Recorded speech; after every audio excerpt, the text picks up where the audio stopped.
This is Optimal Living Daily, episode 456, The Procrastinating Caveman, What Human Evolution Teaches Us About Why We Put Off Work and How to Stop, by Cal Newport of calnewport.com, and I'm Justin Malik. How's it going, old friend? Happy Saturday. Thank you for being here as usual. This is where I read to you from amazing blogs, like today's blog, which is called Study Hacks from an incredibly smart professor, Cal Newport. I'll keep this intro nice and short for you, so let's get right to the post as we optimize your life. The Procrastinating Caveman, What Human Evolution Teaches Us About Why We Put Off Work and How to Stop, by Cal Newport of calnewport.com. Survivor, Paleolithic Edition. Rewind time 100,000 years ago. Several difficult species of humans coexist on Earth. There was, of course, our own species, Homo sapien, but we were joined by our more athletic siblings from the Tree of Life, Homo erectus, who had left Africa and colonized Asia long before we ventured beyond the mother continent.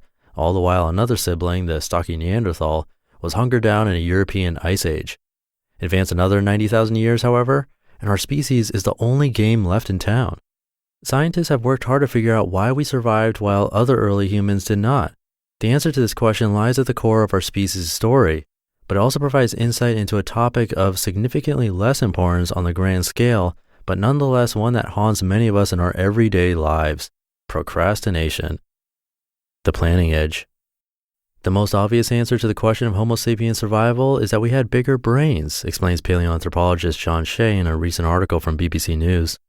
Quote, but it turns out that what matters is not overall brain size, but the areas where the brain is larger. One of the crucial elements of Homo sapiens adaptations is complex planning, unquote. Complex planning is a subtle skill. It requires you to both conceive of future steps and evaluate whether these steps are a good idea. Sharpening a spear and charging a mammoth, and sharpening a spear and throwing it at a mammoth from a distance are both complex plans. Early Homo sapiens could not only conceive both plans, but they could also notice that the latter plan, with its much reduced risk of trampling, was the better choice. Scientists now recognize that this skill is one of the key reasons we survived while Homo erectus and Neanderthals did not. It also, as I hinted above, teaches us something interesting about procrastination. Rethinking student procrastination. We suffer from procrastination at all ages, but in this post I want to focus on students, as it's the group whose work habits I understand the best.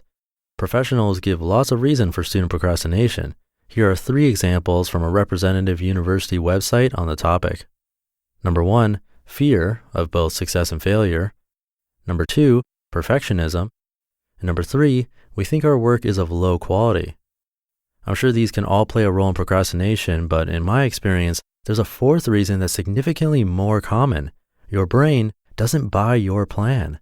Let me flesh this out. Assume you're a student who feels a strong urge to put off studying for an exam. The first question to ask, what is your plan for studying? Most students don't put much thought into their study habits, so your plan is likely vague and haphazard, rife with distraction, pseudo work, and passive review. What I'm arguing is that the complex planning component of your brain evaluates this plan, as it has evolved to do, and then rejects it as not sound. Grinding it out all night at the library is as haphazard a plan as charging the mammoth with a spear. Your frontal lobe is having none of it. Here's the second relevant question. What does this rejection feel like?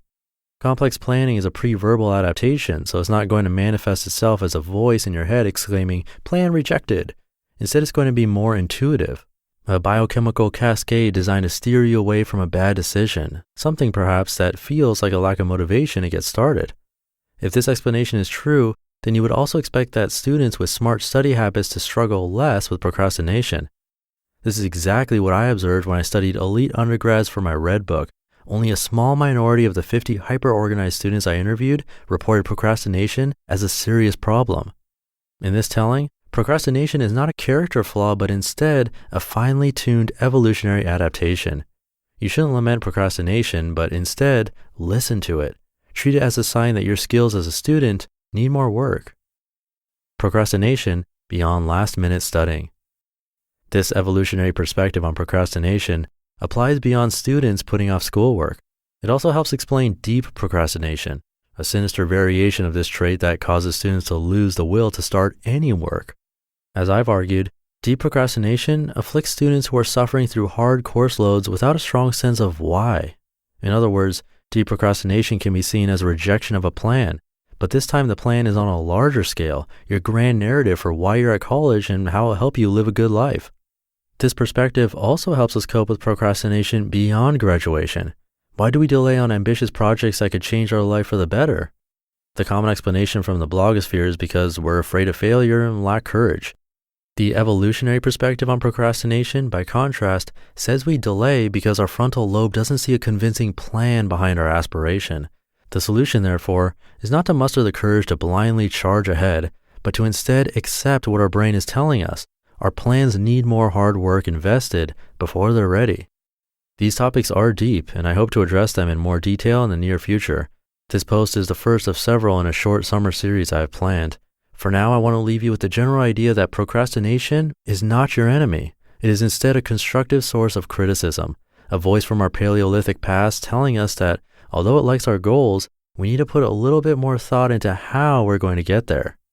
If this warning system was good enough to prevent mammoth trampling, it's certainly good enough to help you finish your term paper without pulling an all-nighter. You just listened to the post titled The Procrastinating Caveman, What Human Evolution Teaches Us About Why We Put Off Work and How to Stop by Cal Newport of calnewport.com. And he does have a follow-up post to this, and I'll read that to you tomorrow. Really quick, this is one of 4 podcasts, so if you like blogs being read to you, check out our others. You can find all of them at oldpodcast.com, but you should be able to easily find them in your podcast app just by searching for this show again, Optimal Living Daily. It'd be awesome if you could subscribe to those other shows too, because subscribing to those helps this one. We have a personal finance version to help you retire earlier, and it's easy to understand, by the way. A health and fitness one, another for startups and entrepreneurs, and all have great content that is easy to digest. It'd mean a lot if you could subscribe to those too. I hope you have a great Saturday and weekend. Thank you for being here, and I'll see you tomorrow with some more about procrastination and where your optimal life awaits. Hey, this is Dan from the Optimal Finance Daily podcast, which is a lot like this show, except more focused on personal finance. Justin handpicks the best posts he can find from blogs and authors like Ramit Sethi, Mr. Money Mustache, and more, and I read them to you 5 days a week. So if you enjoy this podcast, come on over and subscribe to Optimal Finance Daily too. And together, we'll optimize your financial life. You've been listening to Optimal Living Daily. Be sure to hit the subscribe button to stay up to date on each new episode and head to oldpodcast.com. That's OLDpodcast.com for a free gift as well as more actionable tips and resources to help you maximize your potential. Thanks for joining us, and remember, your optimal life awaits.